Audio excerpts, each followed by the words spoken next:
En una época en la que los gobiernos estaban preocupados por cómo diseñar sistemas fiscales capaces de redistribuir sin dañar la eficiencia económica, tras la implantación generalizada del IVA en la Comunidad Económica Europea, el teorema de Atkinson y Stiglitz, publicado en 1976, trataba de responder a una pregunta muy práctica.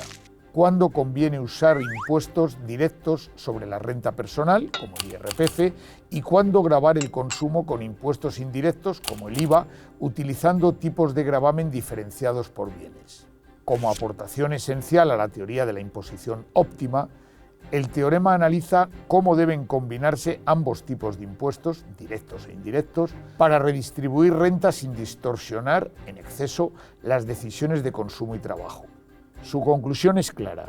Si el impuesto sobre la renta personal, de gravamen progresivo, está bien diseñado y las preferencias de los consumidores son separables entre consumo y ocio, no es recomendable establecer tipos de gravamen diferenciados en los impuestos indirectos. Por tanto, un IVA que grave de forma uniforme el consumo de todos los bienes sería la opción más eficiente, aportando la recaudación necesaria para financiar el gasto resultante de las preferencias sociales. La época en la que trabajan Modigliani y Miller en Estados Unidos en los años 50-60 es la era del Bretton Woods tardío, caracterizada por una fuerte regulación financiera doméstica y tipos de impuestos de sociedades elevados, con deducibilidad de intereses consolidada en el Código Tributario estadounidense, mercados financieros relativamente segmentados y con más controles de capital que hoy en día.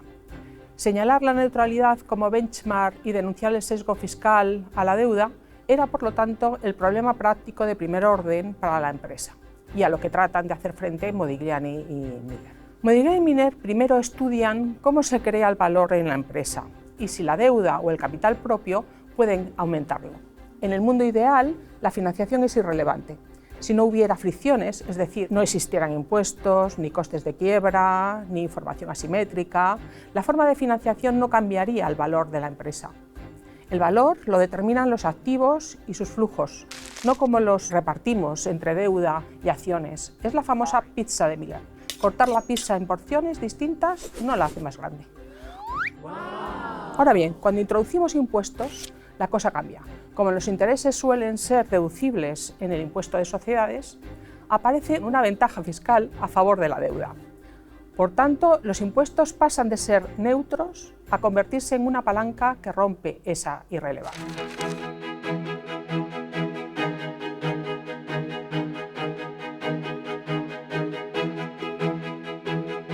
En teoría sí, los impuestos pueden ser neutrales. Eso ocurriría con los llamados impuestos de suma fija o lump sum, o también conocidos como impuestos de capitación. Son los únicos que no alteran los precios relativos de los bienes, incluido el ocio, ni de los factores productivos.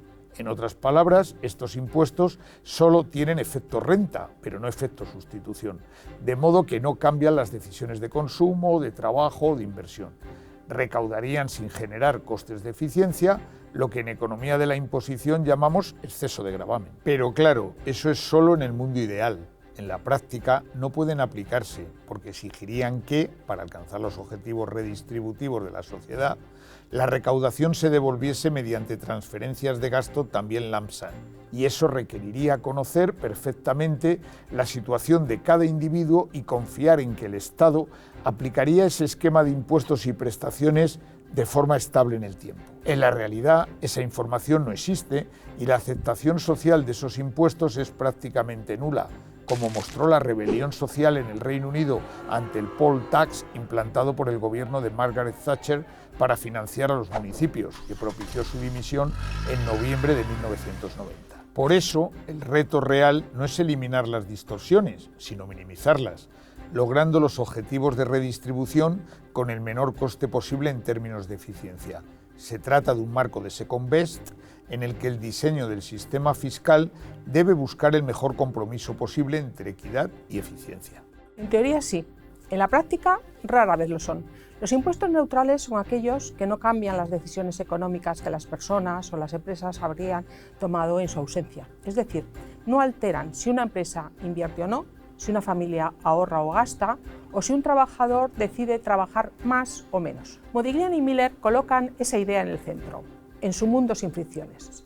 La financiación es irrelevante. Una empresa vale lo mismo se financie con deuda o con capital propio, porque lo que genera valor es la inversión, la fábrica, el proyecto, los activos productivos, pero cuando el impuesto de sociedades permite deducir los intereses, ese principio se rompe. El sistema premia la deuda y distorsiona la decisión de financiación. El mensaje es corregir el sesgo para que el valor dependa de los activos y proyectos, no de la ingeniería fiscal.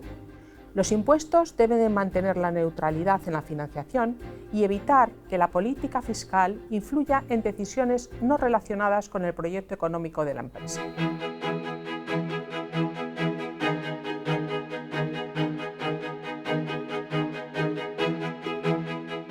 Sí, a mi juicio, ambos teoremas se complementan para explicar cómo debería ser un sistema fiscal justo, eficiente y suficiente.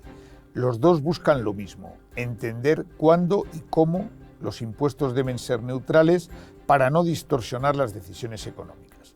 Atkinson y Stiglitz miran al comportamiento de los hogares ante los impuestos, es decir, cómo se ven afectadas sus decisiones de consumo, ahorro y trabajo, mientras que Modigliani y Miller lo hacen desde la perspectiva de las empresas, poniendo el foco en cómo gravar los beneficios afecta las decisiones de inversión y financiación de ellas. En ese sentido, puede decirse que ambos teoremas comparten la idea de que la buena política impositiva es la que logra sus objetivos redistributivos o recaudatorios sin alterar innecesariamente los incentivos económicos.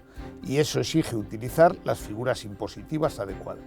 Esa es su fuerza. Modigliani y Miller aportan el diagnóstico centrado en la empresa, qué sesgos crea el sistema fiscal sobre la deuda versus capital y cómo los mercados reajustan el valor de la deuda y acciones. Puestos juntos, orientan a un sistema que no sesgue la financiación empresarial y que recaude o redistribuya donde menos duele a la eficiencia.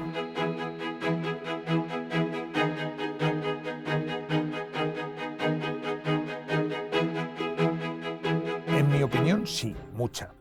El teorema de Atkinson y Stiglitz nos recuerda algo esencial, que el sistema fiscal debe atender a varios objetivos, los denominados principios de la imposición: eficiencia, equidad, suficiencia, sencillez y flexibilidad, pero sin olvidar que entre ellos siempre existen trade-offs.